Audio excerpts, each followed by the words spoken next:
long ago, because I've been keeping tabs on Camp Aguda, because every summer I always say I wish I could go back and visit. But here's a great story. The shul in Camp Aguda, for years, that shul was actually my school for first and second grade.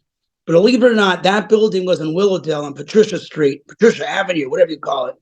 And they put it on a flatbed and they brought it to Port Carling and it became the shul. So I was in there with Miss Burak, Miss Lipsker in second grade were my teachers. And then the new building came and now it's not ours anymore. In the trailer while they were pulling it to camp? Is that what you're saying? No, there was no one in there. They brought that when we were out of there. We were definitely out of there. But anyway, I'm going back. So I was saying, I was a camper. I was a little kid, and I used to look forward to Camp Aguda. What Camp Aguda did for me, I'm not just pandering right now. Meeting people like Rabbi Blaustein, watching, I'm going to say Moshe Blaustein right now, because he was first Moshe Blaustein to me, as a staff member, and you didn't mess. Nobody messed with Moshe Blaustein. And I have a picture somewhere. I wonder if Moshe will remember this. Could be he has a picture. I have a picture that I was sleeping one night in my bunk, and I even remember I was wearing these nerdy orange pajamas, I think, and I was wearing this long sleep cap, like I don't know, it was almost like a Santa Claus cap. I don't know.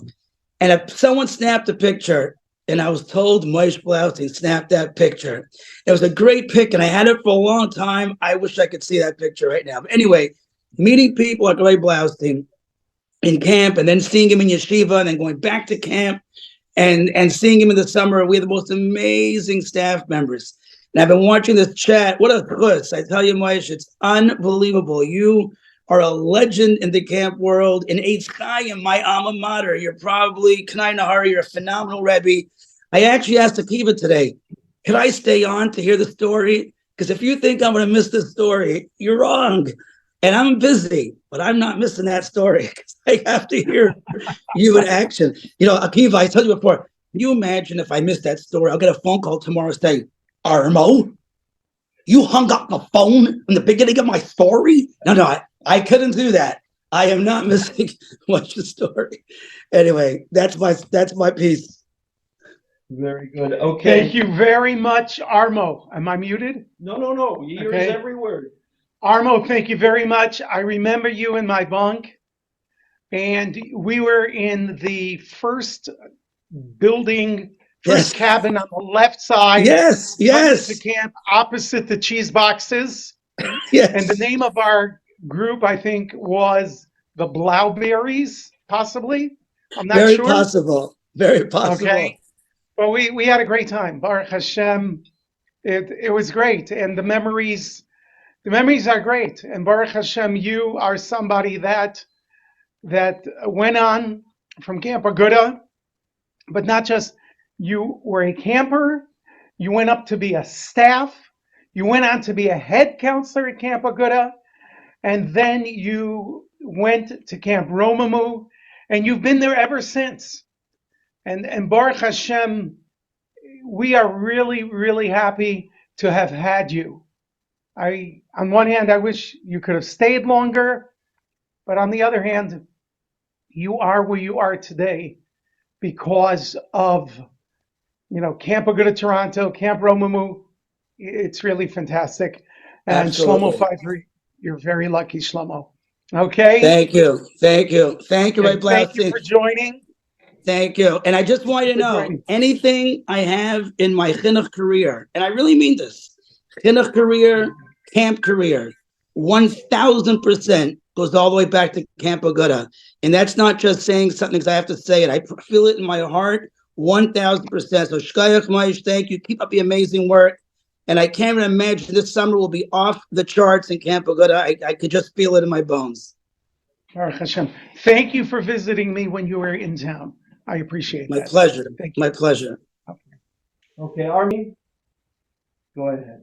Okay, if you want to see this beautiful sefer, once again, it is called Achas Sha'alti. And these are questions that were asked to the Poisek Hador, Reb Yitzchak Zilberstein. And they're fantastic questions that have to do with each parsha.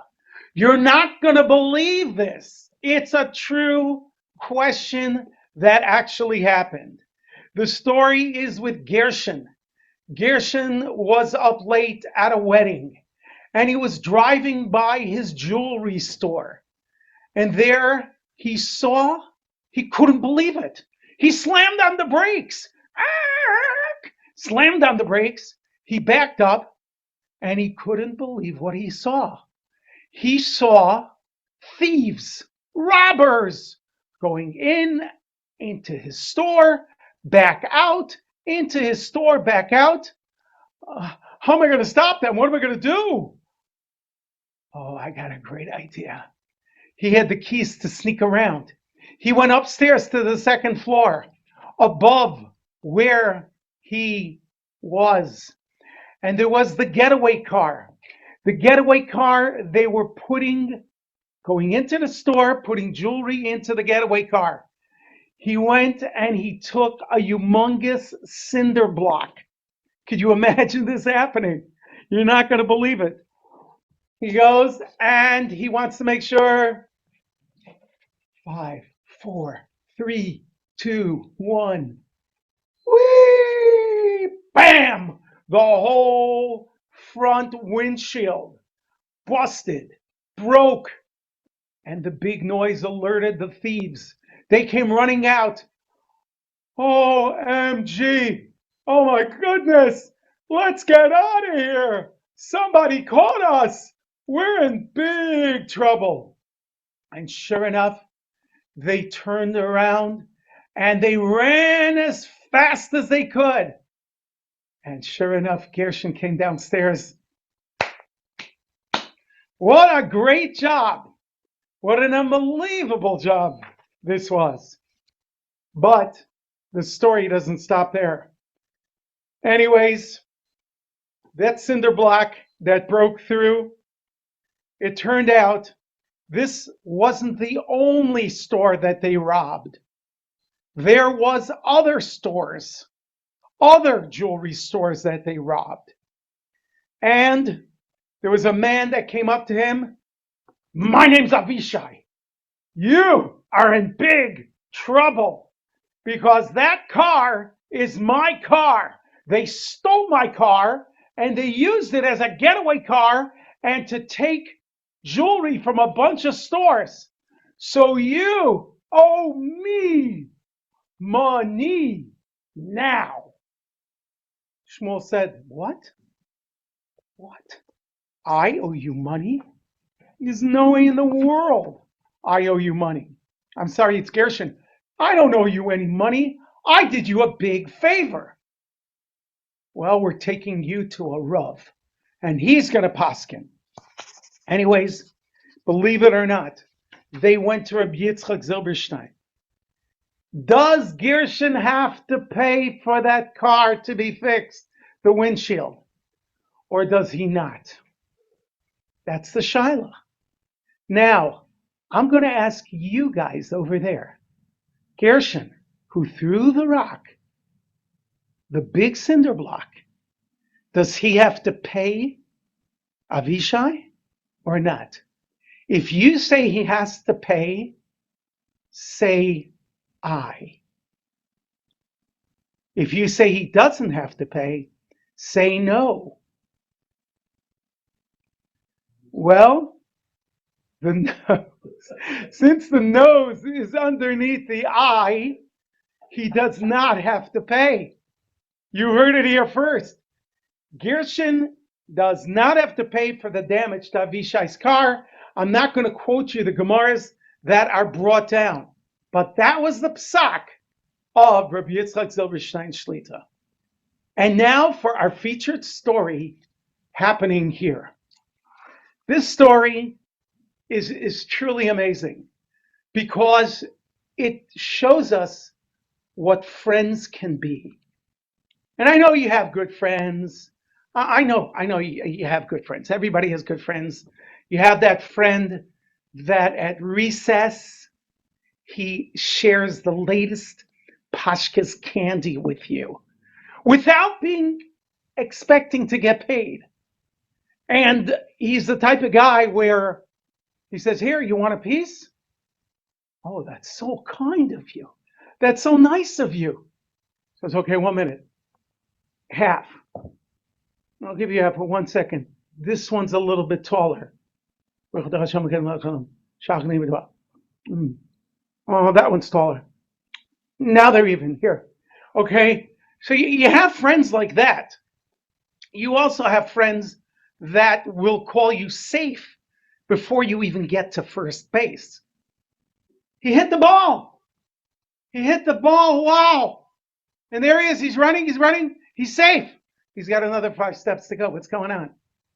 Friends are friends. That's all I could say. Anyway, this story takes place with Shmuel. Shmuel had a fantastic fabric business.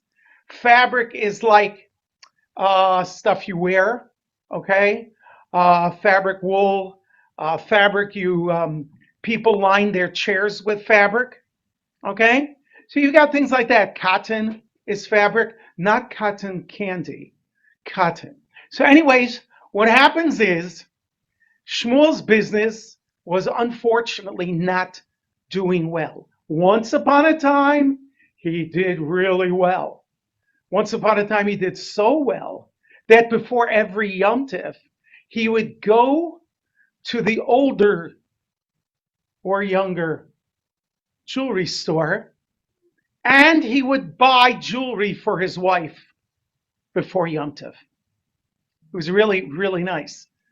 By the way, I mean, like imagine if somebody whose name is Younger, who has a jewelry store, and all of a sudden the day of his wife's birthday or the day of the anniversary, he comes in and he says, "Oh, I'm renaming my store Shalom Bayis store." Anyways, so what happens is, so he had this amazing, great business, but unfortunately, things started to go bad, really bad. And he didn't want his people that he did business with in his town to know that he's not doing well. Because everybody thought, Shmuel, honest Shmuel. You couldn't even argue with him on prices. That's the way it was. It's my way or the highway. I give fair business. I give the fair amount of fabric. And after a while, people said, yeah, the guy's right. Why haggle about the price? Some people haggle. You know what that means? They said, yeah, you're charging me 52. I'll pay you 48. And Shmuel would say, no way, Jose. I'm charging you 52. And after a while, people backed off. But now things were not good. Shmuel knew that he owed the people he bought things from. He owed them 1,000 rubles. And plus, to start his business again, he would need another 1,000 rubles. And he came home to his wife, and he said to his wife, that's almost like, and he said to himself, he said to, Armo, you got that one. So he said to his wife, how are we going to do this? And she was a tremendous balaitza. And she said, there are great gedolim we can go to. I don't want you to collect tzedakah. You know what I'm going to do? I have bracelets. I have rings. I have earrings. She didn't have nose rings, though. And she said, we're going to pawn them. That means I want you to sell them, get money, and we'll pay back who we owe to, and then we will buy new material, and that will be the idea. But do not do it in this small town. We don't want people knowing that we're in such trouble. Okay? That's what we'll do. And sure enough, he took all her jewelry and he went to the next nearest big town. He went there and he traded in all his things. He was very happy he was in that town. because his friend who lived there, Chaim Yossel, that's one of these made-up good names, but Chaim Yossel, that was his real name. Chaim Yossel, he said, first I'm going to go into the broker, and I'm going to trade in, see how much money I can get. And sure enough, you're not going to believe it. He traded in, and he got 50 ruble notes. 50 ruble, how much is that? 20 times 50, 1,000 rubles he got. However, Lamaisa, he's short another 1,000. What's he going to do? Oh, my friend Chaim Yossel, we made up when we were young, when we both got married, that if any of us need any help, and you know what kind of help, we're going to go to each other and we'll get help. So I need another 1,000 rubles. I'm going to go to Chaim Yossel. So the next day, Shmuel went first to the Beis Medrash. He went to daven with tremendous kavanah. Borech Aleinu Hashem Elokeinu es Hashanah. The same Tal Umot Libracha. Yes, he davened with kavanah, and before he backed up at the end, HaKadosh Baruch Hu, please. And he went, and the shamus was watching him. Shalom Aleichem, what's your name? My name is Shmuel. Where are you from, Shmuel? I'm from a nearby town. Oh, Shmuel. Very nice. I was watching you. You davened well. Really davened well. Tell me, why are you here? I'm here to visit my friend Chaim Yossel. Oh, Reb Chaim Yossel. Ooh, he is such a good person. Great midos. Davens well. What can I do for you? Let me ask you something. How is he doing? How's his family? His family is fantastic. Wonderful. I'm going to ask you another question. He looked both ways. How is he doing parnasa-wise? Like mula, mucha, mula. And the shamus looked around. Do you have any other questions? I see you're avoiding that question. You didn't answer me. I'll ask it again. How is Chaim Yossel doing with money? If you know why I'm avoiding it, then don't ask it again. Thank you very much. Anyways, Shmuel left, knocked on the door of Chaim Yossel. Chaim Yossel opens the door. Shmuel, what do you do? It's so good to see you. Oh, I'm so happy you came. Why didn't you tell me more in advance? I would have been able to prepare food. It would have been so good. I'm so happy I'm here. Rivkala, my good friend, I told you about Shmuel. He's here. He's in town. Please, let's prepare something good for breakfast. Not Captain Crunch. No, let's get the cornflakes for sure. That's too corny. No, okay, something really good. Okay, Baruch Hashem. Sure enough, comes out, makes a bracha. Shiloh, which bracha you make on cornflakes? It'd be nice if you guys know. Captain Crunch also, good Shiloh, what you make. Anyways, so he's so excited they start to talk and make up after lost time. And sure enough, Chaim Yossel asks Shmuel, so no, Shmuel, how you doing? How's Parnasa? And Shmuel said, Baruch Hashem, next question, the cereal's pretty soggy. Even though they say delay soggy lay, but it's good. It's very, very good. I'll ask you again, how's Parnasa? How's the Captain Crunch? I think it's crunchy. It's given to me by the captain himself. Okay. He goes into the next room. Rivka, I asked him twice. He avoided my question about money. I'm going to come out and ask him straight away. Shmuel, you must be honest with me. Tell me the truth. How much money do you need to get started? Please don't talk about it.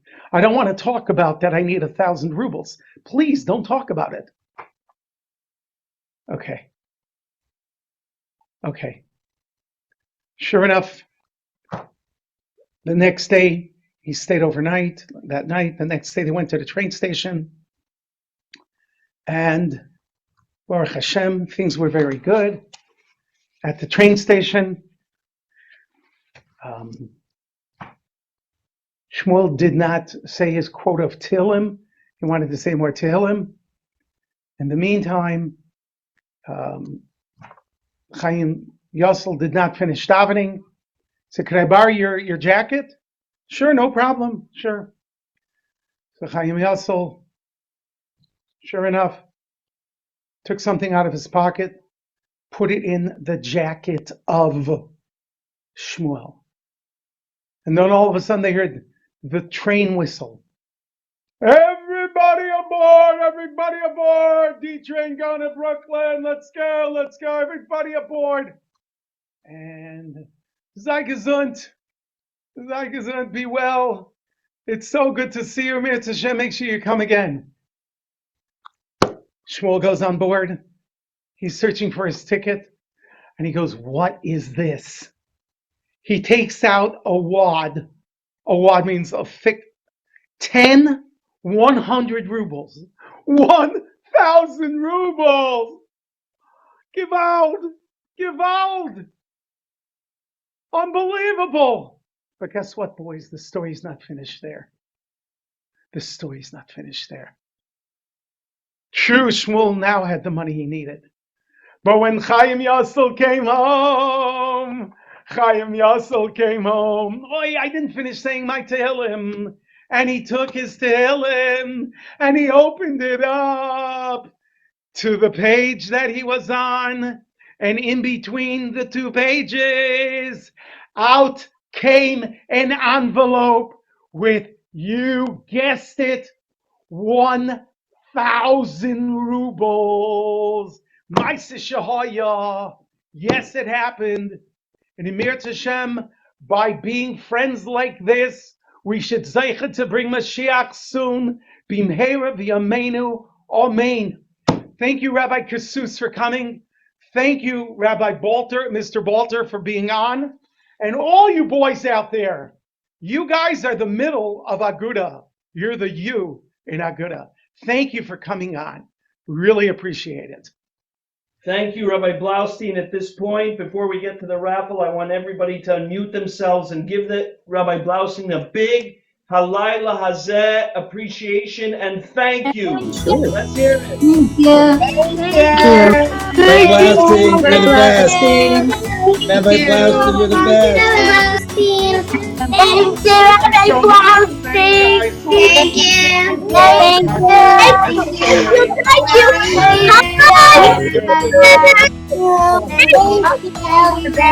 ARMO! Hello, where is Go ARMO! Go ARMO! Thank you. Thank you! I delete this. Way to go, guys. Way to go, Rabbi Blaustein.